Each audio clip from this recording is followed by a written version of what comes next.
नमस्कार,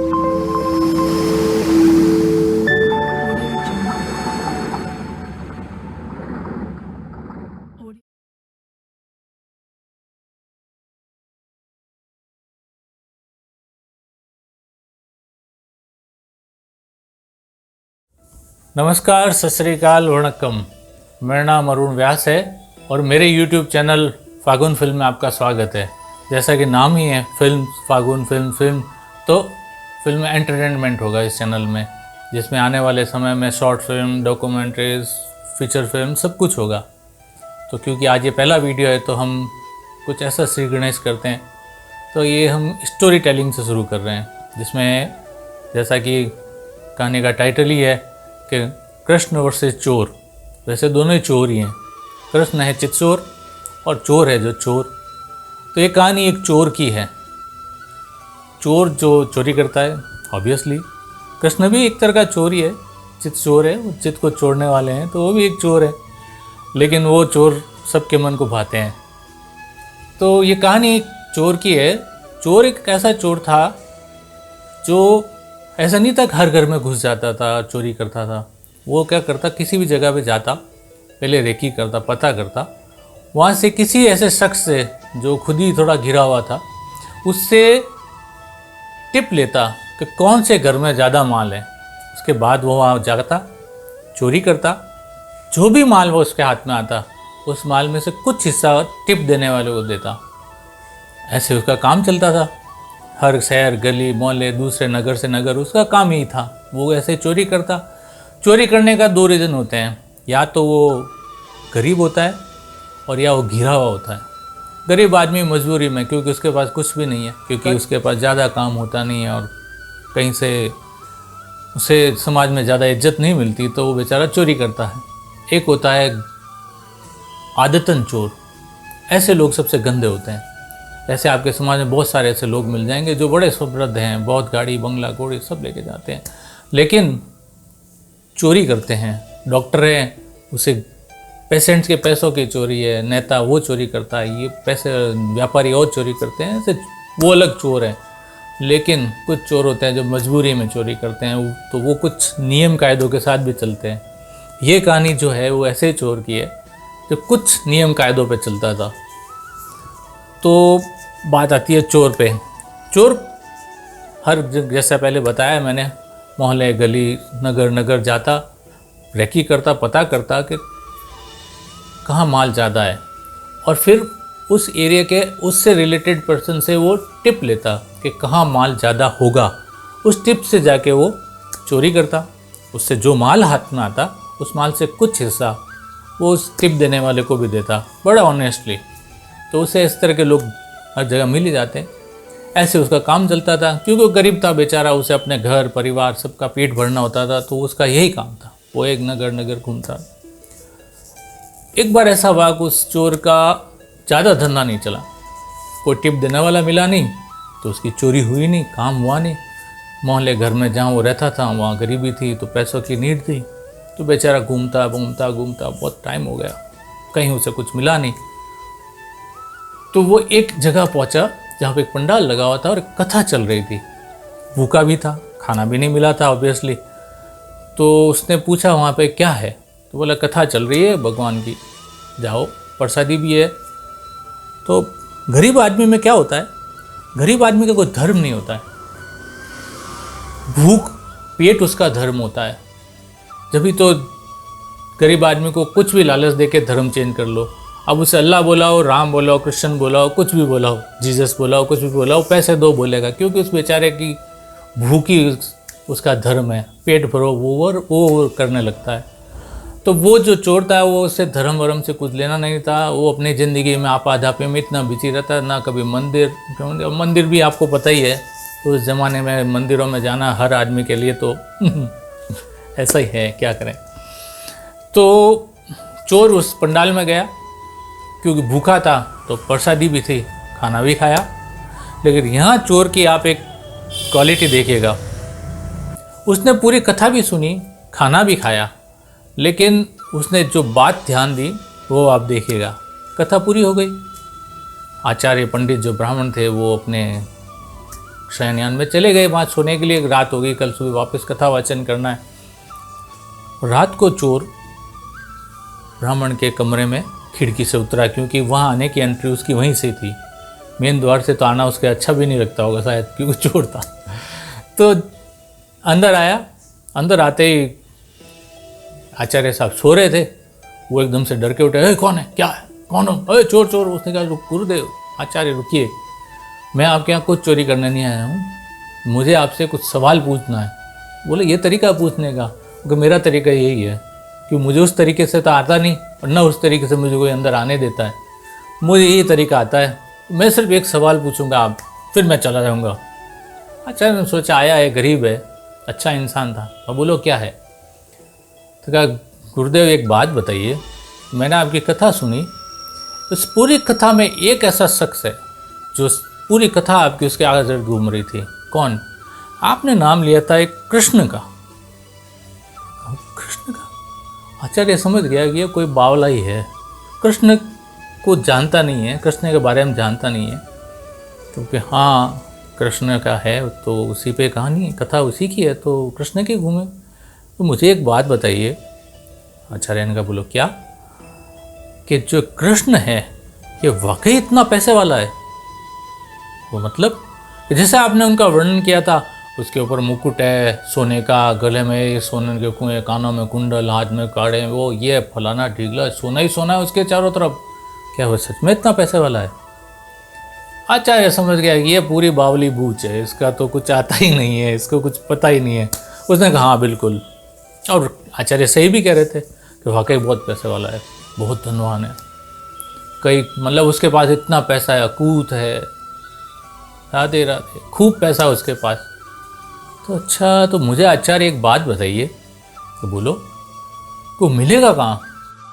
मिलेगा कहाँ? वृंदावन के जंगल में जाओ, वहाँ पे मिलेगा। वो रोज़ रात को वहाँ रास करने आता है, उसके डांस वहीं होता है, वो होती है, उसकी गोपियाँ होती है और मस्ती होती है। ओके, और लोग होंगे क्या वहाँ पे? तो होंगे, क्यों नहीं होंगे? तो फिर तो आचार्य ने पूछा कि फिर मतलब? तो उसने कहा कि फिर गुरुदेव ऐसा है कि मैं चोर हूँ, मेरे दिमाग में सिर्फ एक ही बात आई है कि मैं ये काम करता हूँ, पैसे वालों को घर से जाके चोरी करता हूँ। तो जैसे आपने बताया कि कृष्ण बहुत पैसे वाला है, उसके पास ऐसा है ऐसा है, तो मैं उसके यहाँ चोरी करना चाहता हूँ। मैं कहा यार ये तो मतलब आउट ऑफ वर्ल्ड है ये तो। अच्छा, तुम कृष्ण यहाँ चोरी करोगे? हाँ कर लेंगे, क्यों नहीं करेंगे, क्या हो गया? ऐसा क्या है? ऐसे दिखाऊंगा चाकू, ऐसा दिखाऊंगा 2 मिनट में अच्छे अच्छे सेठ हिलते मेरे आगे। आचार्य को बड़ा मजा आ रहा था, ये बावली बूथ थी कहीं भी। आओ साला, ओके ठीक है ऐसा है बेटा, उसने कहा इसके मजे लेते हैं। तो ठीक है बेटा तू ऐसा कर, वृंदावन का उसने रास्ता बताया, ऐसे जाएगा वैसे जाएगा, वहाँ वृंदावन का जंगल है, वहाँ पे आता है और रात को राश करता है, साथ में लोग होते हैं। तो कितने लोग होते हैं? तो कुछ नहीं है, सारी उसके साथ गोपियाँ होती है, वो अकेला होता है। तो औरतें होती है कहाँ? गोपियाँ मतलब औरतें ही ना? हाँ बिल्कुल। ठीक है यार, इसको तो हम निपटा लेंगे। ठीक है आचार्य चलता हूँ। तो ठीक है जाओ, लेकिन आचार्य मेरा एक नियम है। तो बोलो क्या है? कि मैं जहाँ भी चोरी करता हूँ ना, वहाँ के जो माल मुझे हाथ में लगता है उसका मैं 10% जो मुझे उसका रास्ता बताता है उसे देता हूँ मैं। तो आचार्य ने कहा ये तो आउट ऑफ वर्ल्ड। कृष्ण ने कभी चोरी करेगा, वहाँ के लाके 10% मुझे देगा? उसने कहा मंजूर है, लेके आना, मैं तो बैठा हूँ ना इसीलिए, जा जा बेटा जा। चोर ने कहा मिल तो जाएगा ना? कर 100%, मेरी जबान कभी खाली गई है? अरे गुरुदेव आप ब्राह्मण, आप जो कहोगे तो सच्ची होगा, झूठ तो बोलते नहीं आप। तू जा तू जा। चोर जिधर रास्ते से आया उधर से खिड़की से उतरा, चला जैसा उसने आचार्य ने बताया था। ढूंढते ढूंढते ढूंढते ढूंढते वृंदावन के जंगल में पहुंच गया। शाम का समय था, अंदर गया, एक एरिया देखा, उसे लगा हाँ ये कुछ एरिया है बड़ा, यहाँ आते होंगे, बाकी तो पेड़ ही हैं सारे, वहाँ कहाँ डांस करेंगे। तो उसने देखा कि एक पेड़ था जिसके चारों तरफ खुली सी जगह थी, तो उसने अपना दिमाग लगा, हाँ जैसा आचार्य ने बताया था ऐसे रास होता है, ऐसे गोपियाँ घूमती है, रात को डांस होता है, ये होता है, तो मैं इस पेड़ पे चढ़ जाता हूँ। आएंगे तो उधर या इधर या इधर या इधर, कहीं भी आएंगे ना, आएंगे तो मेरे सामने देख लेंगे। चोर पेड़ पे चढ़ के बैठ गया। जैसे ही रात हुई, चोर कृष्ण कहाँ है? 11 बजे, 11:30, 12, लेकिन चोर को कॉन्फिडेंस था वो आएगा। जैसे ही रात हुई, सारा नजारा बदल गया। अंधेरा था, वो उजाला होने लगा। पेड़ पे चिड़ियाँ उठ उठ के बैठने लगी। हिरण, जानवर, शेर, चीते, जो भी उस जंगल में जो होते वो सारे आके खड़े हो गए। ऐसा लग रहा था कि कोई कुछ होने वाला है, कुछ आ रहा है।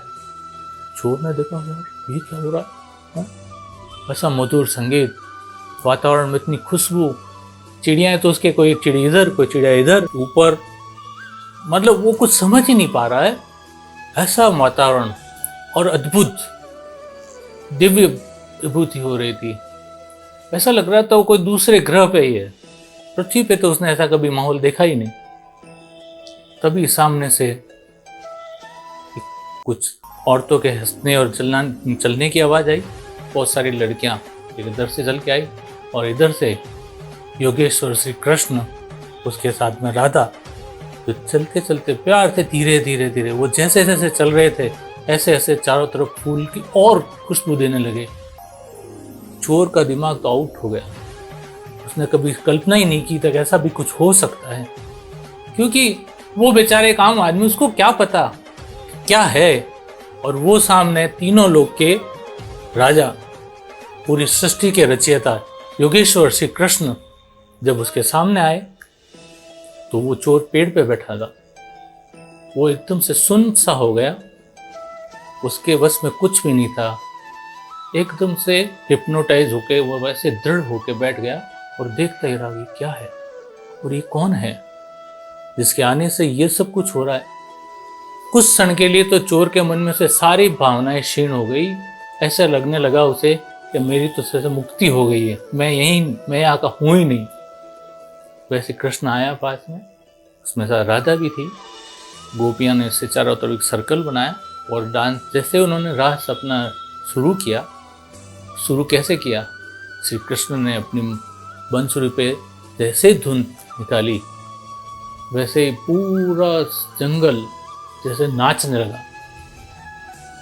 मतलब आप सोचिए, वो कल्पना कीजिए वो क्या दृश्य रहा होगा, क्या दृश्य रहा होगा जब सारे पंछी वंछी सब कुछ, मतलब साला आउट ऑफ माइंड है वो।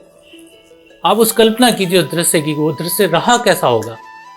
और चोर ऊपर बैठा सब कुछ देख रहा है। मुझे कुछ समझ में नहीं आ रहा है कि इधर पंछी इधर नाच रहे हैं, इधर तितलियां उड़ रही है, फूल है जो खुशबू और छोड़े जा रहे हैं, फूलों की रंग ही बदल गया है। जो जिस मौसम में वो फूल होते नहीं वो भी खिले हुए हैं। जमीन पे जो घास थी वो भी खड़ी हो गई है। और मतलब अद्भुत नज़ारा था, माइंड ब्लोइंग जिसे कहते हैं, जिसको देखने के बाद आदमी यही सोचता है मैं तो ये देखता ही रहूं। ऐसा ही था। कृष्ण ने जैसे धुन तानी और बहुत ही मधुर संगीत चारों तरफ फैल गया। और उसने देखा हर गोपी के साथ कोई भी नहीं था, लेकिन उसके साथ एक एक कृष्ण अपना आपा कहीं से प्रकट हो गया। ये उसके लिए और ही अद्भुत था। अरे यार, आज मुझे मलिच्छ भाषा में कहा जाए what the hell is going on. लेकिन उस समय मन में आया होगा यार ये क्या है, ये तो आचार्य ने बताया ही नहीं था। उसने कहा मिलेगा कृष्ण, घूमेगा, नाचेगा, लेकिन ये क्या, ये तो मेरी सोच परे से ही बाहर है। लेकिन चोर अपने दृढ़ संकल्प पे था, मतलब मुझे तो इसको छोड़ना है, इसके सारे आभूषण ले जाना। जैसा आचार्य ने कहा वैसा ही है, इसके साथ मुकुट और कानों में कुंडल, हाथ में यह वह सोना लथपथ सारा नृत्य चल रहा था। कृष्ण उसके पेड़ के नीचे ही आके खड़ा हुआ और उसके साथ राधा भी खड़ी थी। अब चोर के लिए तो जैसे लॉटरी लग गई, जिसको लूटना वो सामने है, लेकिन वो करे कैसे, क्योंकि वो तो एकदम से जैसे हिप्नोटाइज हो गया, दृढ़ हो गया एक ही जगह पे। थोड़ी देर बड़ी हिम्मत करने के बाद 10-15 मिनट हुए, उसने लगाया गया तो बहुत हो गया, ये तो भी चला जाएगा, मेरा टारगेट कैसे पूरा होगा। उसने अपने पीछे से चाकू निकाला लंबा सा जो अपने साथ ले गया, चाकू ले गए ऐसे चोर कृष्ण के सामने हुए दाम। कृष्ण जो ये कौन आया, उसमें ज्यादा नहीं है। अब आप सोच इस दृश्य की कल्पना कीजिए, एक चोर श्री कृष्ण के सामने ऐसे चाकू लेके खड़ा है और योगेश्वर सामने खड़े, तीनों लोग के जो ऐसे करे तो चोर आत्मा शरीर से निकल जाए, लेकिन ना, वो चोर ऐसे, कृष्ण उसके सामने और सीधा इधर है ना, नहीं तो अभी इधर ही। राधा ने देखा ये क्या, लेकिन उसी समय जो गोपियां नृत्य कर रही थी उसके जो साथ जो कृष्ण थे वो सारे गायब हो गए। अब उसको चोर के काटो तो खून नहीं गया, ये कोई माया भी है, ये सारा जादू है। उसने ये सारा जादू वादू बंद करते रहो, मुझे नहीं पसंद है ये सब। तो कृष्ण मुस्कुरा रहे, राधा उसको देख रही है, चोर कृष्ण को देख रहे हैं और कृष्ण चोर को देख रहे हैं। राधा ये देख के सारी गोपियां भी आ गई पीछे, यार ये क्या सीन है, और कृष्ण के सामने से चाकू लेके खड़ा है कोई, तो ये तो उनके लिए तो सोच से परे बात थी। अभी के परिवेश में अगर हम सोचें, हमारे यहाँ प्रधानमंत्री श्री नरेंद्र मोदी जी खड़े हैं, एक सामने जाके चोर ऐसे चाकू दिखा के मोदी जी ये जैकेट मुझे दे दो, तो पहले तो एसपीजी कमांडो इसकी हड्डियां तोड़ देंगे, और हड्डियों के इतने टुकड़े करेंगे, जब इसका एक्सरे होगा तो डॉक्टर कहेंगे साहब ये हड्डियां कुछ शरीर में 5-6 ज़्यादा ही हैं इसके। तो ऐसा ही कुछ है। तो सब कुछ तनाव में हो गया एकदम से, माहौल तो इतना अच्छा। तो कृष्ण ने कहा बोलो क्या है। राधा ये सोच के तनाव कर रही हैं, राधा रानी, कि ये इसको ऐसे भाव कैसे दे रहे हैं, और पहली बात ये ऐसे देख कैसे रहा है। कृष्ण बड़े चुपचाप शांति से खड़े हैं। चोर ने कहा सुनो, तुम कोई तरह की ज़्यादा होशियारगी करना मत, और ये जितने भी तुम्हारे गहने हैं ना शरीर पे पहन रखे हैं, ये उठाओ। उसके साथ एक कपड़ा था, उसमें से खोल के रखा, इसमें रख दो सारा। तो कृष्ण ने कहा अगर ना रखूँ तो ये देख रहे हो। अब कृष्ण मुस्कुराए कि ये कोई आइटम बड़ा भारी है।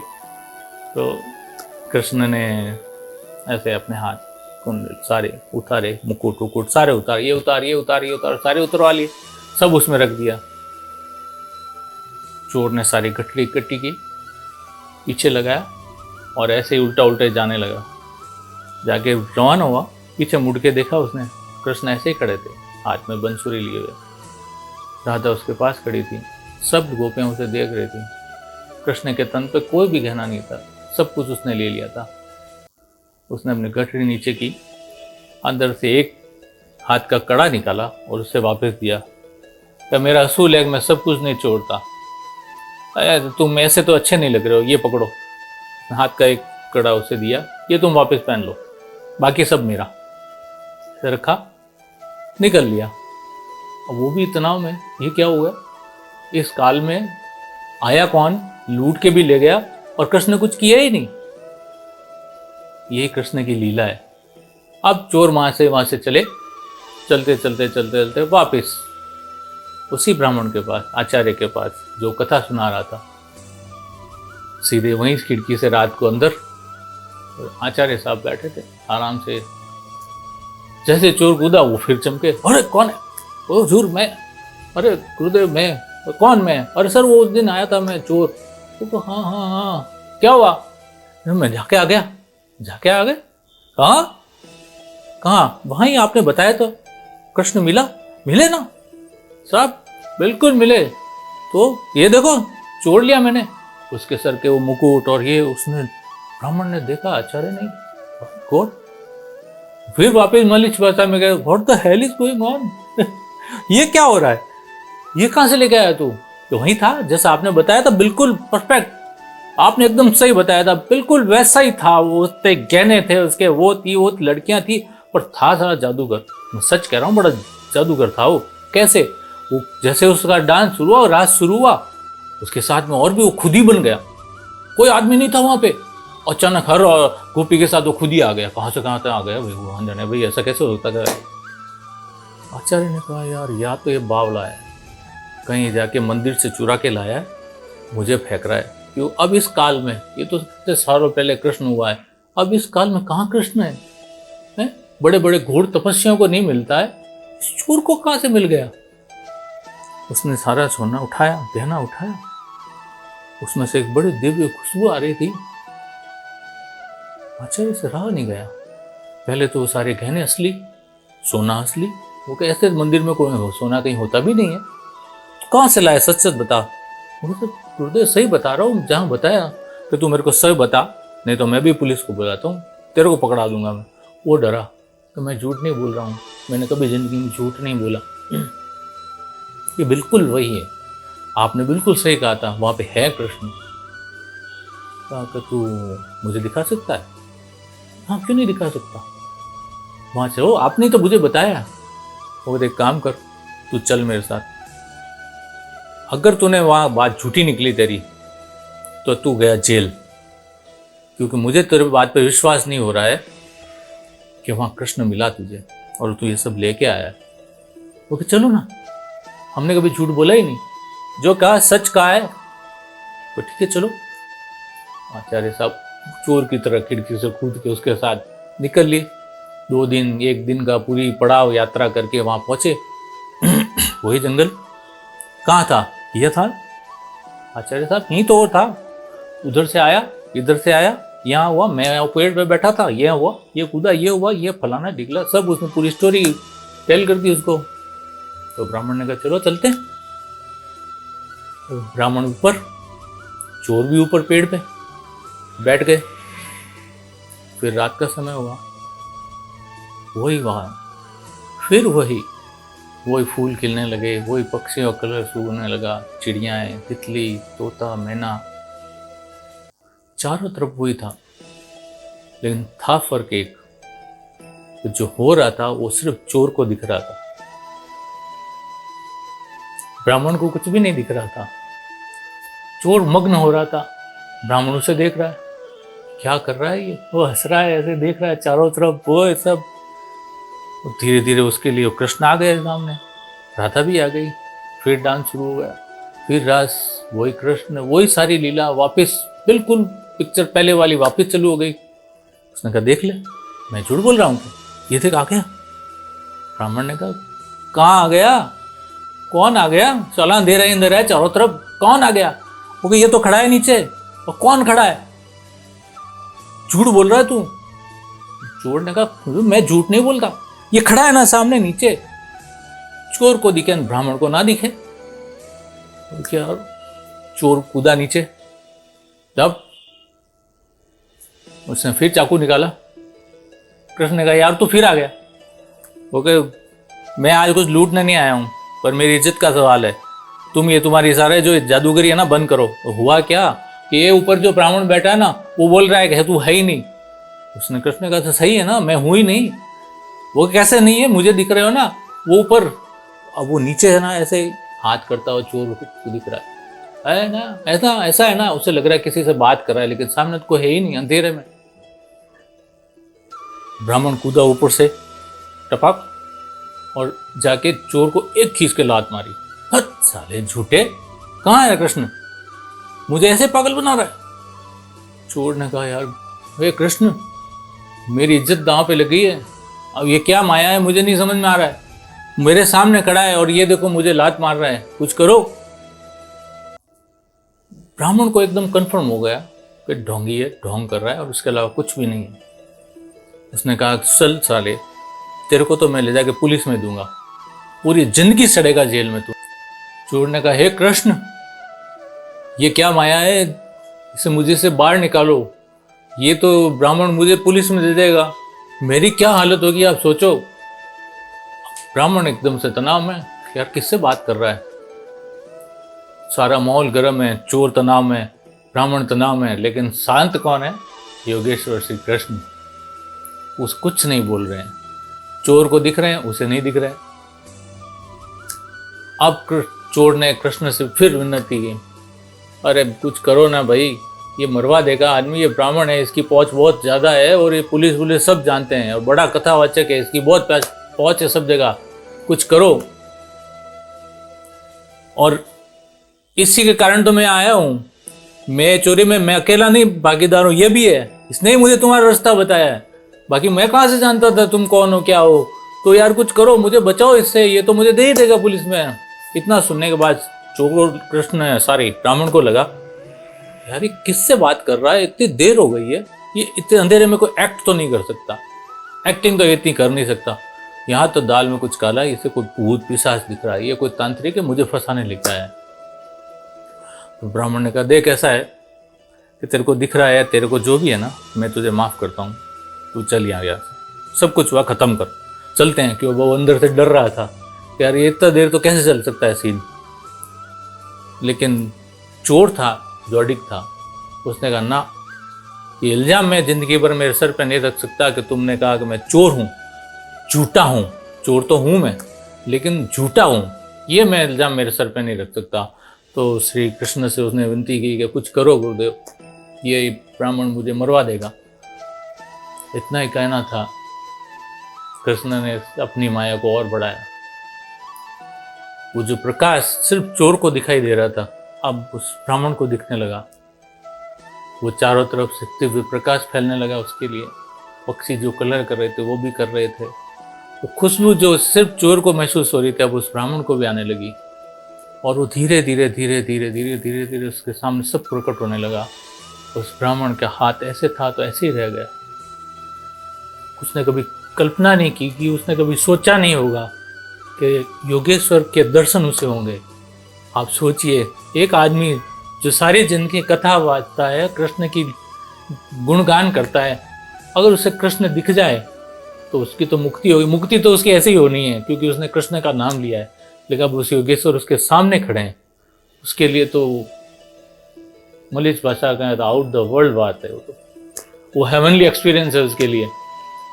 कृष्ण उसके सामने खड़े थे, चोर उसके सामने बैठा था, और जैसे कृष्ण पूर्ण रूपेण उसके सामने प्रकट हुए, ब्राह्मण ऐसे ही हाथ कांपते कांपते घुटनों पे बैठ गया।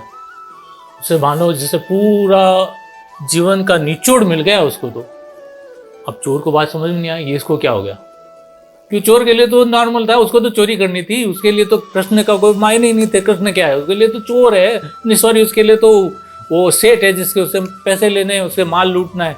चोर के लिए तो नॉर्मल था, लेकिन उस ब्राह्मण के लिए तो वो योगेश्वर था, उसे पता था ये कौन है। अब ब्राह्मण के हाथ कांप रहे हैं, घुटनों के ऊपर से हाथ करके बैठा है, आंखों में से आंसू की ऐसे लंबी लंबी धाराएं चल रही है। चोर को समझ में यार क्या हो रहा है, ये रो क्यों रहा है, अभी तो धांस मार रहा था, अभी एकदम से चेंज हो गया। और कृष्ण के मुंह पे वही मुस्कान, जिस मुस्कान को देखने के लिए लोग तरसते हैं, वो मुस्कान उसके चेहरे पे थी। ब्राह्मण पूरे नतमस्तक हो गया, ऐसे दंडवत प्रणाम करके उसके सामने सो गया। तो चोर को तो समझ नहीं आ रहा, वो उठा ब्राह्मण, घुटनों पर ऐसे रेंगते रेंगते रेंगते चोर के पैरों में गया। वहां जाके उसने चोर को दंडवत प्रणाम किया। चोर को काटो तो खून नहीं, ये क्या है, वो ऐसा फुदका, अरे ब्राह्मण क्या कर रहे हो, आप मेरे पैरों के ऊपर हाथ लगा रहे हो। वो क्या ऐसा है, तू मेरा गुरु है, और जैसे कहा गया है कि गुरु गोविंद दोनों खड़े काके लागू पाए, बलिहारी गुरु आपकी गोविंद दियो मिलाए, तेरे कारण मुझे आज ये दर्शन हुए। ये कहाँ पड़े हैं, ये भगवान श्री कृष्ण के दर्शन, तू ही है जिसने मुझे ये दर्शन कराए, तू ही मेरा गुरु है।